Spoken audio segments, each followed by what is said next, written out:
everybody out there, we're pumped to be joined by Team Easton member, UC Irvine head coach Ben Orloff today. He just wrapped up his second season with the Anteaters, seventh overall, being down with UC Irvine.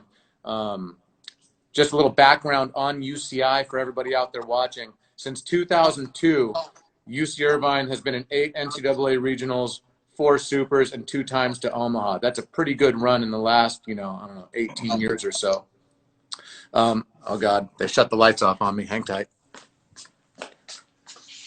I'm the only one at the office today, so, some weird stuff's going to happen.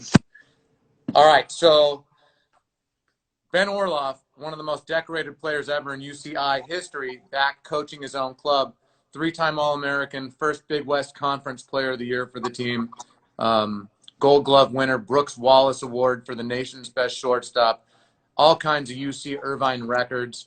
He's got a degree from there. A player, a coach. How pumped are you to be back running the UC Irvine program?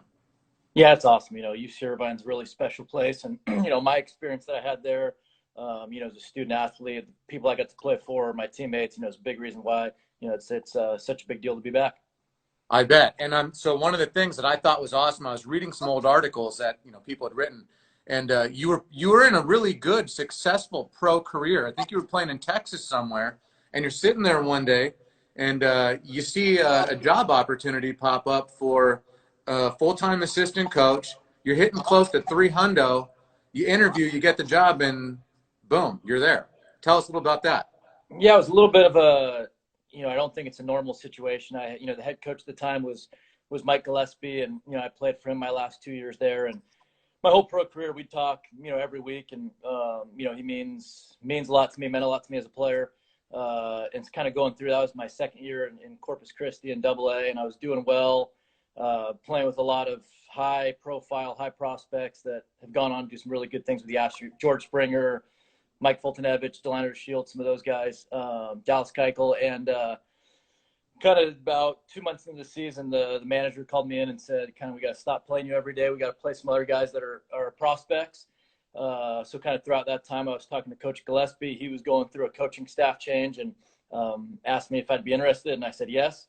I took the job and quit halfway through the season and started working at UC Irvine. Did you always kind of want to be a coach? Was that always a master plan of yours, or did that just happen? Hey, I knew I wanted to play for as long as I could play and then coach for as long as I could coach. I think, early in my college career, seeing that level of play, being around Coach Serrano and, that staff that was there my first couple of years, I knew I wanted to coach. And then to be able to step right into it with a paid job at my alma mater for Coach Gillespie was too good to be true. I can imagine. And getting to sit there with Coach Gillespie and learning from one of the best guys in the history of college baseball. What are some of the things that you picked up on from him? I mean, that learning experience is probably unbelievable. Yeah, I mean, it was a master's class in baseball. And, to be around him, I think, some of the big things that stick out are, he always says you can never judge a decision by an outcome. You can make a good decision and have a bad outcome. You can make a bad decision and have a good outcome, and, judge yourself on, what was the process that you took to get there. You watch him coach over the years, and, he's for sure one of the best to ever do it. And he has no fear of consequences. He's got his own book. He's got the percentages in his head, and he'll do whatever he thinks is right and give his team a chance to win and have no fear of consequences. He's also big on, he talks about details. We sometimes use the word small things, and he turns it into details where, there is really no small thing when it makes the difference in winning or losing. It's a detail that's going to get you beat. And, I think finally being prepared for every situation. I mean, he had the luxury of experience of being in the dugout for 50 plus years and seeing so many situations and how stuff happens. And so I think the preparedness for anything that could possibly come up, and that you've practiced it and you've taught it well enough so the team can respond accordingly. So I was so fortunate to be with him as a player and then a coach, and now as a friend. And I still use him all the time for advice on this or that. I bet. So there's 2 things I just took from what you were saying there that I love. So one is, trusting the process, right? So this is a crazy time. Like, the season was over. You guys were, having another good year, sitting around 8-7, played a really tough schedule, sweep of Rice, win over SC, who was playing good this year, and then, winning the series with Sac State. Season's over. What do you tell your crew about, I guess, trusting the process of what's going on right now? How do they have a routine? How do you motivate them to come back stronger than when this season ended? Yeah, definitely. I mean, I think when that thing all started going through on Twitter and you started seeing all the dominoes falling, and you knew that, it was going to get to us. And I think, initially it was tough to tell the guys that our season's over. I think the message now, and it's been, is just shift our sights to what's next. In baseball, we always talk about, next pitch or next whatever. So kind of just getting to the point where it's that happened, and, how can we use this as an opportunity for us to grow and get better? Right now we're meeting with our guys. Some of them can kind of do varying degrees of workouts or, whatever to stay in shape. But, we want to be better when we get back from this. And that takes a lot of, personal responsibility and guys having to, do the work without people there to supervise them. And eventually we are going to come out of this. And to your point that we're better for it.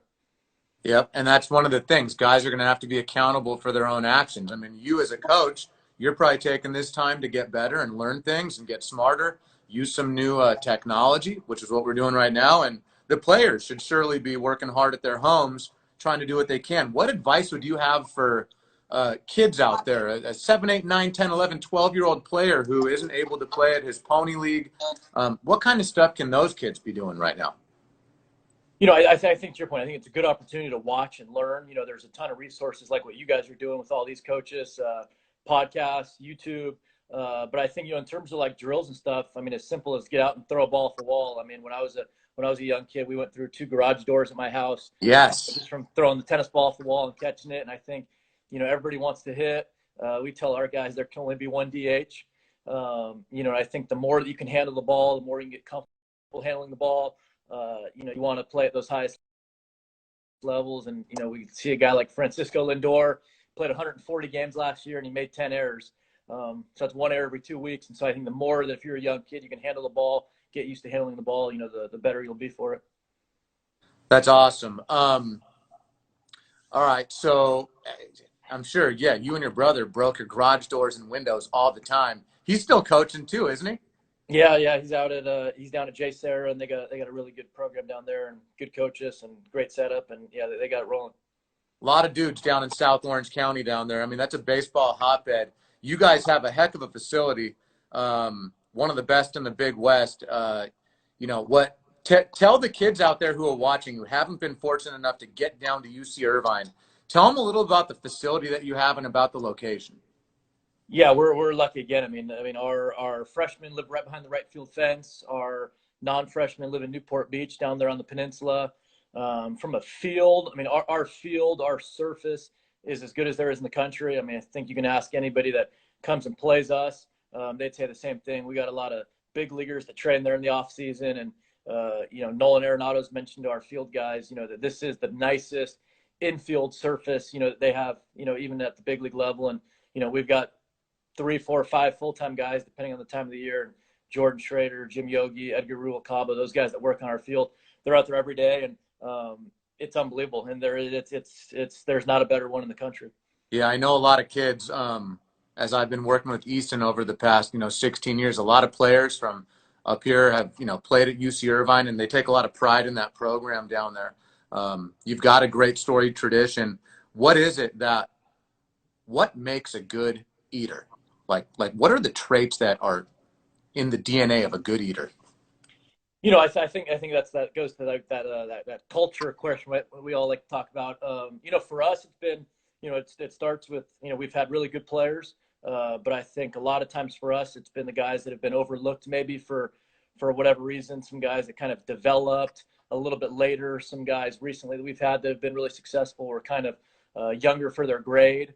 So they might not have been the best 14 or 15-year-old, but kind of really turned into really good players at 17 and 18 and going forwards. But, for us, it's guys that want to win, guys that are willing to work, guys that want to get coached. I think lots of times, especially now, we don't like to be coached. We like to be told, how great we are all the time. But, we have guys that want to get coached. I think guys that are willing to put the team first.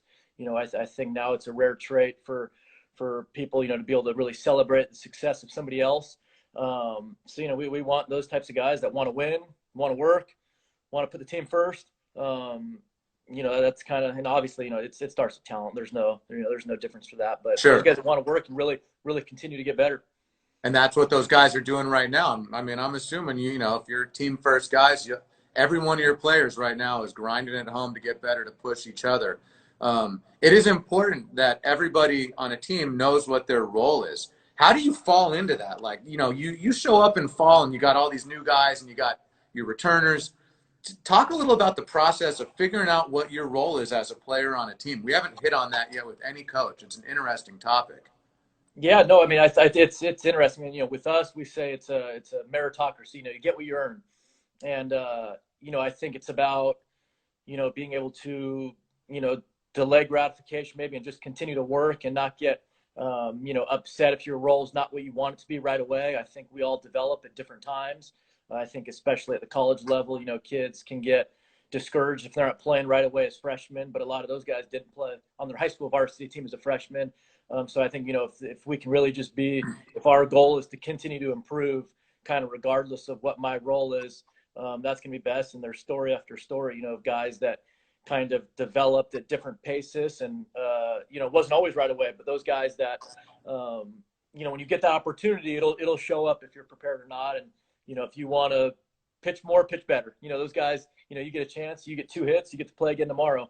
But I think, the importance of, being able to work and improve yourself regardless of kind of what's going on with your current role or your situation.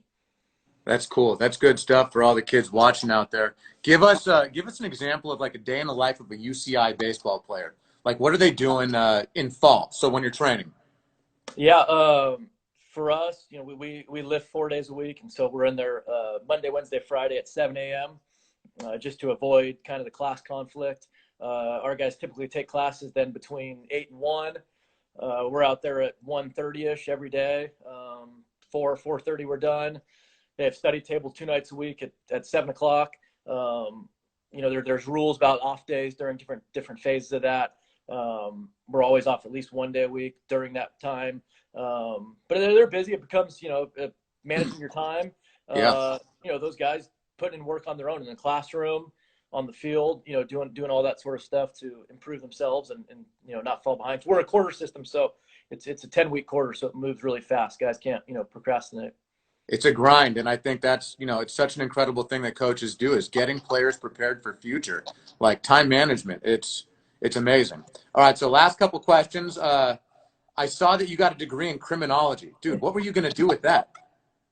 Hey, they make you get a degree in something. My roommate at the time, one of my roommates at the time was a guy named Brian Peterson. He was a year older than me. He's from Chatsworth, played in the big leagues a little bit. I was still undecided, undeclared. And I asked him what he was majoring in. He said, crim. I said, you like it? He said, yeah. So that's what I did. I liked CSI. I liked criminal minds. So that's what I chose to do. I really enjoyed some of the classes. They were interesting. But I knew I wanted to, like I said, play as long as I could play and then coach. And, you got to get a degree in something. You're doing a great job. A young guy to take the helm of a Big West program. It's pretty awesome. Give all the kids sitting at home out there a last word of advice to be motivated to play baseball till they get back on the field. Hey, man, I think it's what we love doing this. I think people throw out grind or this or that, but I think it's a game. It's a game, and I remember going back and us playing games in the street, whether it's baseball, whether we're playing with the tennis racket. But I just think the joy of competition and games and getting better. I think that's the fun in it. I think sometimes we can get caught up in some of the other stuff, but I just think that the competition and the games is what's fun. And that's why we all started doing this. And I think it's still a time where we can do that stuff. Very good. Keeping it fun out there, kids. Hey, Ben, appreciate you jumping on with us today. Great representation for UCI baseball. You're doing a great job. We love having you on Team Easton, man. Thanks for coming on. Thanks a lot, Brian. You guys have been awesome with us. Thanks for having me. You got it. Have a good one. Stay safe. Stay ready. Thanks a lot.